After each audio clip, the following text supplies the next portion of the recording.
Ruskin Bond wished to see a tiger in its natural habitat. His friend, Mr. Kishore, drove him out to his rest house in the middle of the forest and promised to come back in 2 days. The caretaker of the house, Bhag Singh, was a retired Indian Army corporal. He brought a cup of tea for Bond. Bhag Singh inquired if Ruskin Bond had been there to see animals.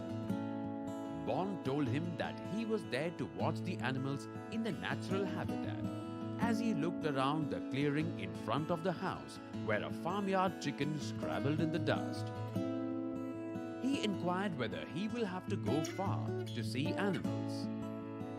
Bhag Singh told him that the rest house was the best place to see the wild animals, as it was about 50 yards from a river stream where animals came to drink water at night. He told Bond that he could sit in the veranda with a cup of tea. But to see the animals, Bond had to be very quiet. Bond further inquired if he would be fortunate enough to see a tiger, as he had visited the place to see a tiger. With a tolerant smile, the caretaker told him that the tiger would do his best. Bond had his lunch and spent his afternoon reading Love Among the Chickens, written by a famous humor writer, Wodehouse. A peacock flaunted its tail feathers on the lawn, but Bond showed no interest, as he had already seen many peacocks. At night, Bond sat down in an old cane chair in the veranda. The caretaker brought him dinner on a brass thali with 2 different vegetables in separate katoris. Hot chapatis were brought by the caretaker's 10-year-old son in relays, hot from the kitchen.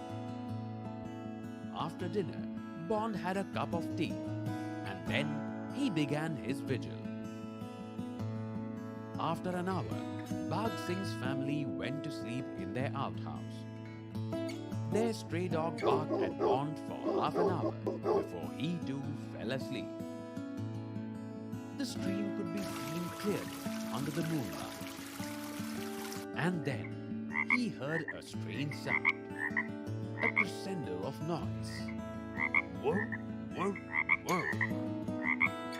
From the muddy banks near the stream, filling the night air.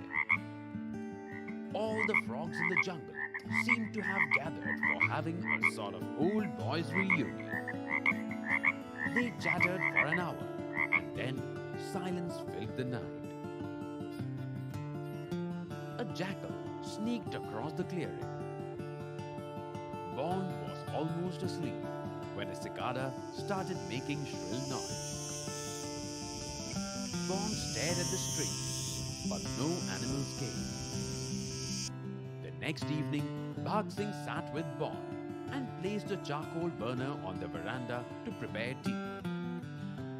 He told Bond that he would offer tea to him whenever Bond felt sleepy. They heard some sound from the forest, but they were not sure if it was a panther or someone sawing wood. The sounds were similar in the distance. The frogs started making noise again. This time, it seemed like a general conversation, exactly like a chatter of a cocktail party.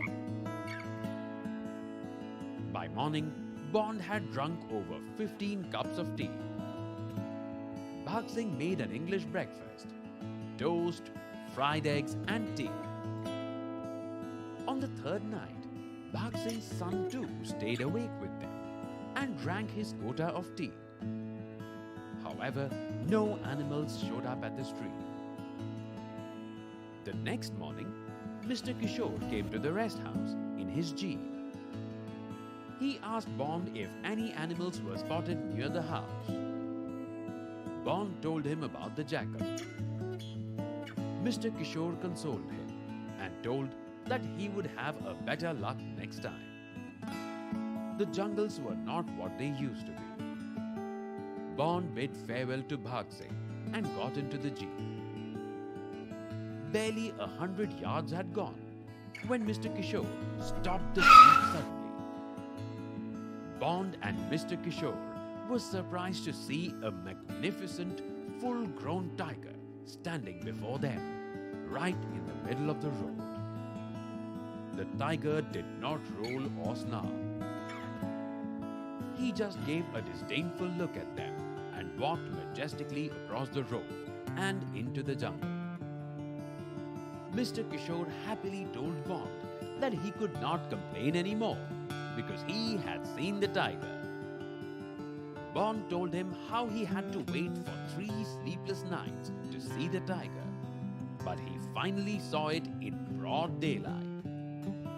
Mr. Kishore realized that Bond was tired as he had not slept for 3 days. Mr. Kishore then offered to get him a nice cup of tea. Bond recalled a quote from Malcolm Muggeridge, who had said that the only real Englishmen left in the world were to be found in India.